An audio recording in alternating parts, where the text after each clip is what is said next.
கிறிஸ்துவுக்குள் பிரியமானவர்களை, இன்றைய திறவுகோள் தியானத்திற்கு உங்களை அழைக்கிறேன். இது அன்பின் வாரம்.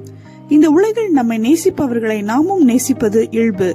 ஆனால் தன்னை வெறுப்பவர்களையும் பொய்க்குற்றம் சாட்டுபவர்களையும் துரோகிகளையும் நேசித்த உன்னத அன்பு, அதுதான் இயேசுவின் அன்பு. ரோமர் 5:8. நாம் பாவிகளாய் இருக்கையில் கிறிஸ்து நமக்காக மரித்ததினாலே தேவன் நம்மில் வைத்த தமது அன்பை விளங்க பண்ணுகிறார். பிரியமானவர்களே, சிலுவை ஒரு மரணத்தின் சின்னம். ஒரு காலத்தில் மரண தண்டையின் கொடூரமான வடிவமாக இருந்தது. இப்போது ஏராளமான வாழ்க்கையின் வழிகாட்டியாக உள்ளது. வழிதவறிய மக்களுக்காக கிறிஸ்து மரித்தார். சிலுவையின் செய்தி அது தகுதியற்றவர்களுக்கு கர்த்தர் கொடுக்கும் பரிசு. இதை கேட்டுக்கொண்டிருக்கிற உங்கள் வாழ்க்கை பாவத்தால் இருளடைந்து வெறுமையா இருக்கிறதா? அந்த கல்வாரி சிலுவை அன்பண்டைக்கு வாருங்கள். அதுவே உங்கள் வழிகாட்டி. God bless you.